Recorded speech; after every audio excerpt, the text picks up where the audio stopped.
Hari ini kita akan masuk pada mata pelajaran namanya coding. Dalam mata pelajaran coding ini kita akan belajar satu judul yaitu pengoperasian, pengaplikasian, dan kolaborasi perangkat kecerdasan artifisial. Pertama, dalam pembelajaran coding ini kita akan masuk dalam satu sistem pembelajaran yang namanya pemrograman dan pemanfaatan AI. Nah, sebagai tujuan pembelajaran daripada coding ini, yang pertama adalah menjelaskan pengertian dan prinsip kerja AI. Artinya apa? Bagaimana kita bisa memanfaatkan nanti AI dalam pembelajaran sehari-hari. Kalau ada siswa kami bertanya, apa itu AI, Pak? Itu memanfaatkan aplikasi-aplikasi dalam proses pembelajaran. Berikutnya adalah mengidentifikasi jenis perangkat AI yang dapat digunakan dalam kehidupan sehari-hari. Barangkali ada siswa kami yang sering menggunakan AI dalam proses pembelajaran, contoh misalnya ChatGPT, Gemini, dan lain sebagainya. Jadi itu dapat membantu proses pembelajaran peserta didik kami. Ketiga, bagaimana mengoperasikan salah satu perangkat. Nah, ini ChatGPT tadi, Canva, Gemini, dan lain sebagainya. Itulah merupakan tujuan pembelajaran kita hari ini. Dan selanjutnya, perlu saya tanyakan kepada siswa kami dulu, pernah nggak mendengar namanya coding? Tidak ya? Nah, coding ini sebenarnya adalah satu mata pelajaran nantinya yang menjadi mata pelajaran pilihan yang identik dengan TIK, yang berkaitan dengan pemrograman. Bagaimana siswa itu dibenahi, diisi dalam hal teknologi, dalam digital, sehingga gunanya itu adalah bagaimana supaya ke depan nanti siswa itu dapat berproses, dapat misalnya mendapatkan satu pekerjaan, membuka lapangan pekerjaan dalam bentuk AI. Nah, ini coding adalah cara memberi perintah kepada komputer menggunakan bahasa yang dimengerti mesin. Nah, ini biasanya contoh-contoh sederhana yang sering dilakukan dalam coding itu adalah membuat game sederhana. Nah, barangkali kalian pernah memainkan game, misalnya Free Fire, Mobile Legends.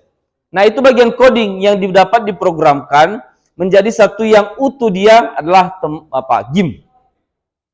Jadi itu contoh lagi animasi cerita. Nah, misalnya kalau ini sering dipakai orang-orang yang suka konten kreator. Dan kamu ketika sering melihat di di Facebook misalnya ada video-video pendek yang berkaitan dengan animasi-animasi. Nah, kemudian membuat kalkulator. Membuat kalkulator melalui database, bisa dengan Python, bisa juga dengan Google Colab. Jadi kita bisa buat kalkulator melalui coding, melalui pemrograman dia. Nah, ini biasanya sering digunakan nanti ketika misalnya kamu kalau misalnya ke supermarket, kamu ke Alfamidi, kamu klik ditambah, kamu klik ditambah. Artinya itu salah satu program kalkulator secara database melalui coding.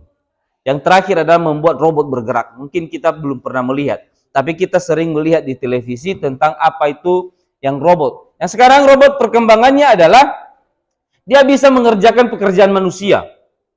Yang artinya kita hanya memberi perintah. Silakan ambil ini, dia ambil sendiri. Silakan masak ini, dia masak sendiri, dan lain sebagainya. Bahkan di Jepang, robot itu merupakan pengganti manusia yang bisa menemani hari-hari mereka sendiri. Jadi robot sekarang itu ibarat identik dengan manusia, hanya saja perbedaannya pasti ada. Apa itu? Dia tidak punya perasaan. Dia tidak punya rasa marah. Kalau misalnya kita kan punya rasa marah, kecewa. Tapi kalau robot tidak, dia hanya memerintah, dia hanya diperintah, kemudian dia hanya menerima apa saja perintah-perintah yang diberikan ke dia. Masalah perasaan, masalah marah, dia tidak bisa marah. Nah, itu perbedaannya antara manusia dengan robot itu juga. Nah, ini salah satu kegiatan coding. Nah, berikutnya adalah tujuan coding itu dan kecerdasan artifisial itu apa? Membekali siswa dengan literasi digital, pemahaman mendalam tentang cara kerja teknologi. Artinya ke depan tantangan-tantangan kalian itu bukan hanya sekedar tantangan biasa saja yang seperti tantangan kami saat ini, tapi tantangan kalian ke depan itu bagaimana berkecimpung dalam dunia teknologi. Kalau kamu tidak bisa menguasai teknologi, berarti kamu akan ketinggalan. Ketinggalannya bagaimana? ketika masuk di dalam dunia kerja, yang dibutuhkan sekarang bagaimana Anda memanfaatkan AI itu bisa mempermudah daripada pekerjaan. Jadi ke depan bukan hanya sekedar kamu cerita-cerita, kamu kerja secara manual yang dulu-dulunya pakai pun tidak. Sekarang itu pakai AI. Bagaimana kamu bisa bekerja? Nanti akan Bapak paparkan bagaimana cara kerja AI melalui ChatGPT. Kita tinggal mengetik apa yang kita mau, muncul sendirinya. Jadi itu salah satu cara sekarang. Nah, berikutnya adalah manfaat mempelajari coding dalam dunia pendidikan. Melatih logika dan kreativitas siswa untuk peluang karir di masa depan. Nah, karir-karir ke depan, kalau kamu misalnya tamat dari apalagi jurusan akuntansi misalnya, kamu harus berkecimpung dalam dunia AI. Bagaimana pembukuan itu bisa kamu kerjakan dengan cara yang mudah, efisien, efektif, tanpa harus mengurangi daripada pekerjaan-pekerjaan yang lain. Kemudian mengembangkan kemampuan kognitif, melatih kemampuan berpikir kritis. Harus mencari solusi. Kita siswa itu mencari solusi apa yang mau dikerjakan. Contoh misalnya, kamu ada tugas. Bagaimana tugas itu dapat diselesaikan dengan cara seksama dengan bantuan daripada AI. Sehingga pekerjaanmu tidak mudah, tidak lagi berat, tapi mudah mengerjakannya. Tetapi perlu juga diketahui bahwa AI juga tidak selamanya benar. Ada juga kesalahannya. Jadi di situ kita gunanya adalah menyelia daripada pekerjaan-pekerjaan AI itu. AI hanya membantu kita dalam mengerjakan sesuatu pekerjaan. Tetapi kita juga perlu koreksi kembali apa yang dikerjakan AI. Nah, berikutnya adalah kecerdasan artifisial. Itu namanya AI tadi. Apa itu kecerdasan artifisial? Cabang ilmu komputer yang berfokus pada mengembangkan sistem atau mesin yang dapat meniru kecerdasan manusia. Bapak akan kasih contoh misalnya salah satu kegiatan AI. Namanya ChatGPT. Ya. ChatGPT ini bisa kita mainkan dengan cara kita bisa memerintahkan dia.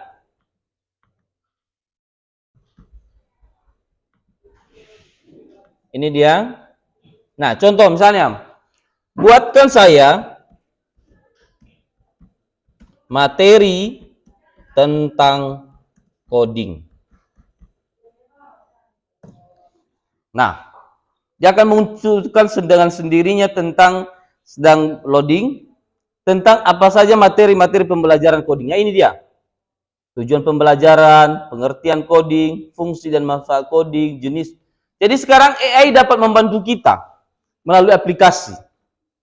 Jadi kalau misalnya kamu punya tugas bahasa Inggris misalnya, kamu tidak bisa terjemahkan, pakailah ChatGPT. Tolong terjemahkan sama saya arti daripada bahasa Inggris ini. Dia akan keluarkan dengan sendirinya. Nah, maka dari sini AI ini membantu, sangat-sangat membantu. Tetapi jangan juga bergantung kita. Nanti ketergantungan mengakibatkan kita berfokus dan menjadi tuannya. Kita jadikan dia tuannya kita. Segala apapun yang kita kerjakan ke dia. Tapi tidak selalu benar. AI tidak juga selalu benar. Ada juga salah. Nah, ini pemanfaatannya daripada AI. Berikut adalah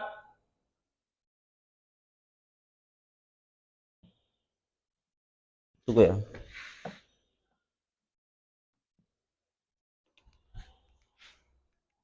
Oke, manfaat AI dalam pendidikan. Meliputi personal pembelajaran melalui penyesuaian materi dan metode belajar. Nah, contoh seperti ini kan, Bapak sekarang sedang menggunakan AI. Jadi mempermudah bagaimana pembelajaran itu dapat menyesuaikan dengan materi. Saya sekarang memakai Canva untuk membuat slide ini, PTT ini melalui AI, aplikasi AI. Sehingga cara menyalurkan pembelajaran kepada siswa lebih mudah.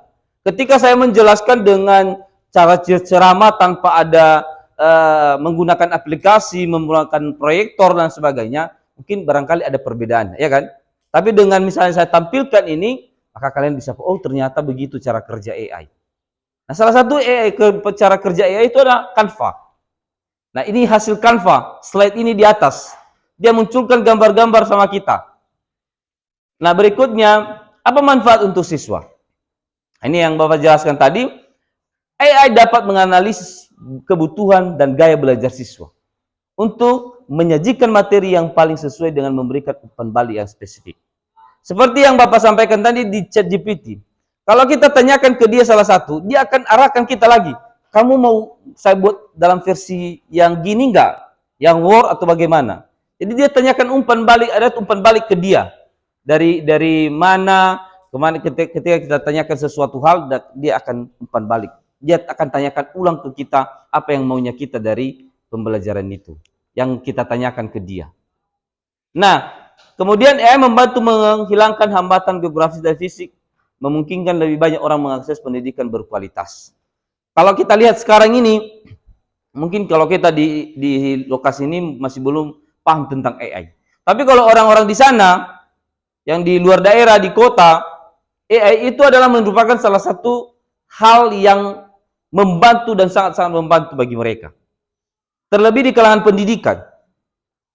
Kalau dulu kita susah, kita cari buku dulu untuk mencari tugas. Kalau ada Bapak Ibu guru kasih tugas, misalnya, tolong besok kerjakan ini ya, kita cari tugas. Sekarang AI. Yang penting kamu punya modal bagaimana mengaksesnya. Maka akan muncul dengan sendirinya apa hal-hal yang ingin Anda tanyakan. Berikutnya adalah dukungan belajar instan. Artinya tidak mudah, maksudnya artinya tidak ribet. Mempermudah kita mencari solusi dari setiap pembelajarannya kita. Kamu bisa saja, misalnya dalam mata pelajaran sejarah, misalnya Bapak Ibu guru menjelaskan tentang mata pelajaran sejarah, tapi Anda masih belum paham, tanyakan ke ChatGPT AI. Bagaimana sejarah Indonesia ini bisa merdeka? Dia akan paparkan sedemikian rupa sehingga kamu jelas, oh ternyata begini. Modalnya apa? Kreativitas dulu. Makanya ditutup di situ adalah kreativitas. Siswa harus punya kreativitas, mencari solusi, bukan menunggu. Nah, makanya saya katakan bahwa tantangan kalian ke depan bukan hanya sekedar seremonial saja, tapi tantangan ke depan itu benar-benar berat. Kalau Anda bisa berkecimpung dalam dunia AI, berarti Anda siap meraih masa depan yang cemerlang. Karena semua sekarang itu berbasis data. Tidak ada lagi manual-manual. Nah, ini dia. Kemudian bagaimana yang terakhir alat bantu pembelajaran. Ya, bagaimana bisa menerjemahkan bahasa, melatih percakapan, hingga mempercepat proses pembelajaran. Jadi kalau ke depan, kamu masuk ke perguruan tinggi, yang dites pertama itu apa? Kamu bisa nggak memainkan komputer? Karena tugas-tugas itu tidak ada lagi manual kalau kamu masuk ke perguruan tinggi. Sekarang bermainnya laptop semua. Bermain secara digital semua. Pemrograman semua. Apalagi kalau misalnya kamu ambil jurusan misalnya pemrograman. Atau misalnya komputer. Kalau kamu ngambil jurusan komputer berarti siap.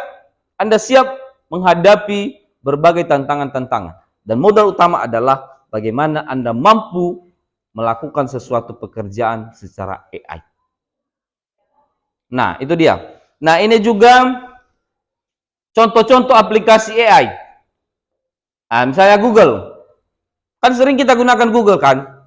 Kita tanyakan apa saja ke Google. Google bisa memprediksi, itulah hebatnya AI.